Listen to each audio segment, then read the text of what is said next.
12h54, vamos falar mais do Coritiba. Rogério Scarione trazendo aí a repercussão do empate em Cuiabá. Cuiabá 1, Coritiba 1, Rogério.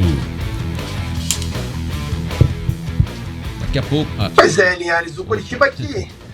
Tá me ouvindo, não? Tá, beleza. O Coritiba aqui ficou no empate com o Cuiabá, como nós vínhamos falando ainda no primeiro bloco. O resultado, se a gente for avaliar por um empate fora de casa, realmente não pode ser considerado um mau resultado.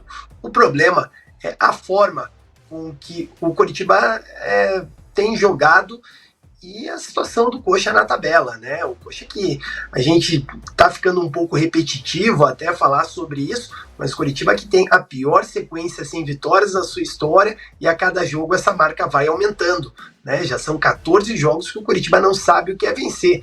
Já tem mais de... agora essa semana completa 100 dias sem vitória, né, por parte do Coritiba, e realmente tem sido muito complicado. Acho que 8 jogos no Campeonato Brasileiro não venceu, é o lanterna da competição, tem apenas 3 pontos, realmente uma situação muito complicada.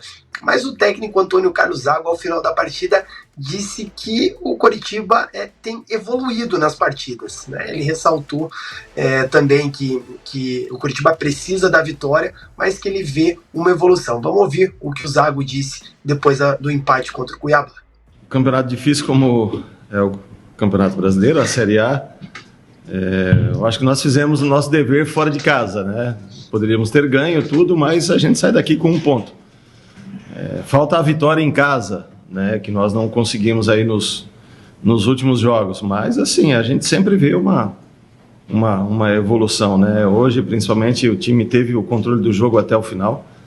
O Cuiabá começou a alçar a bola na área, como a maioria das equipes faz nos últimos minutos, mas a gente estava bem postado ali, o pessoal estava concentrado naquilo que tinha que fazer e a gente sai daqui com um ponto importante, né? Temos mais um jogo fora de casa agora e depois buscar a vitória, né?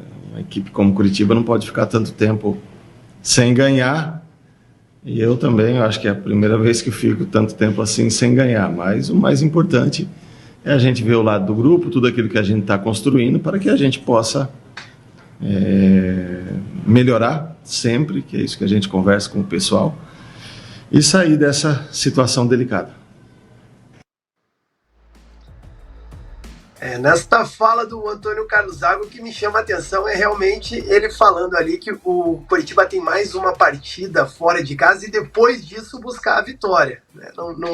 Não sei se ficou ali um erro de interpretação da minha parte, mas o Zago de fato falou isso. E na esteira do que o técnico do Coxa falou, o atacante Robson também avalia que o Coritiba vem evoluindo nas últimas rodadas e destacou também a semana cheia de trabalhos, né, e disse que o time conseguiu fazer muito aquilo do que trabalhou na última semana. A gente fez um jogo muito tranquilo, um jogo onde conseguimos colocar aquilo que a gente trabalhou na semana. Infelizmente acabamos tomando um gol ali, um chute despretensioso do Sobral, mas a gente está evoluindo, estamos crescendo, estamos fazendo aquilo que o professor pede e temos que valorizar esse ponto, um ponto importante, e nos dá confiança, nos dá ainda mais tranquilidade para continuar nessa sequência, para continuar trabalhando. Aí, palavras do atacante Robson. O Robson que tem sido peça importante nesse time do Zago.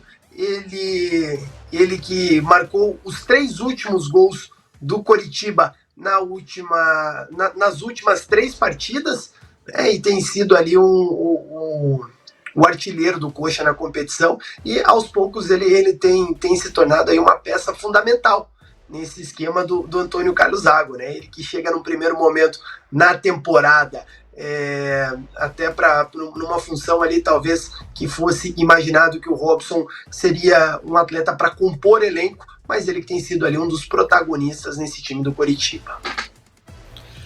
Tá aí a palavra do Zago, a palavra do Robson, Janaína, ambos destacando essa evolução do time. Eu até acho que o Coritiba melhorou depois da chegada do Zago, né? Contra o São Paulo, o Coritiba fez uma boa partida, tomou um gol de empate no final.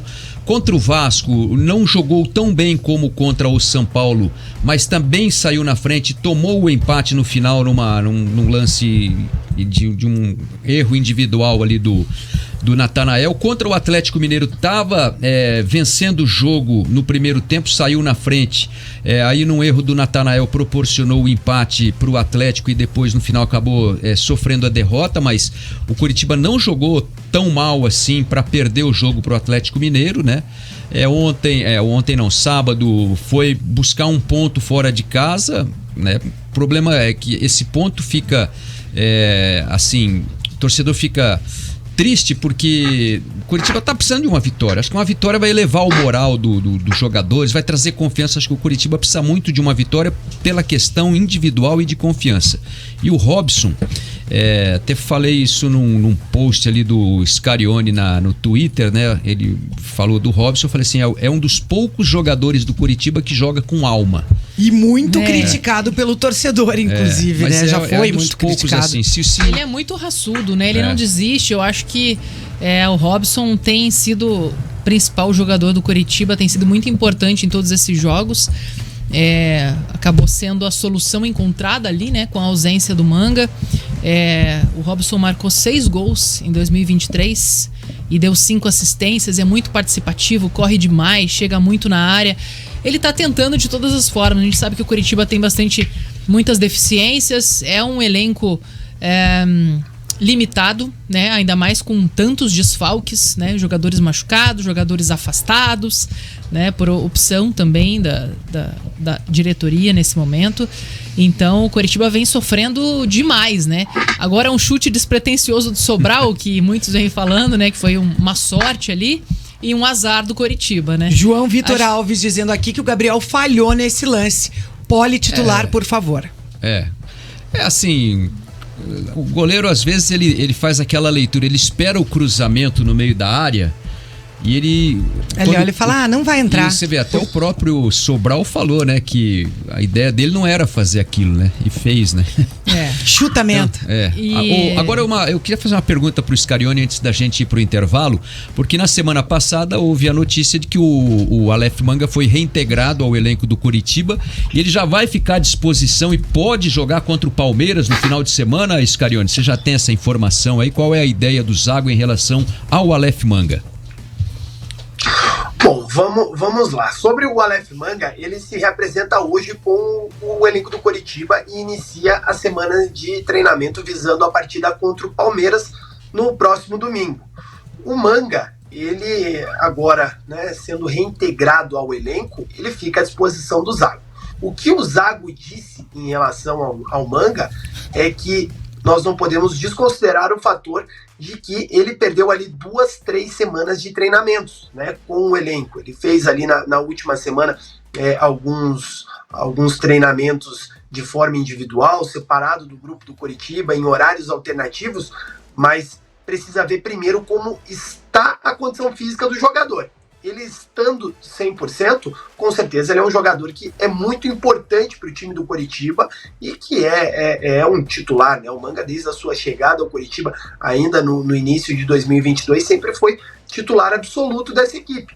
Então, até pelas faltas de opções que o Coritiba tem nesse momento, por exemplo, precisou na partida contra o Cuiabá promover ali a estreia do Wesley Pomba, o Zago precisou promover o Juan Assis ao time profissional, também fez a sua estreia, mas por uma questão de necessidade do que por opção técnica do treinador. Então o Manga é um reforço para o Coritiba e a probabilidade é muito grande de que ele realmente seja ali relacionado para a partida contra o Palmeiras. Se vai ser titular, o Manga vai responder isso durante a semana nos treinamentos.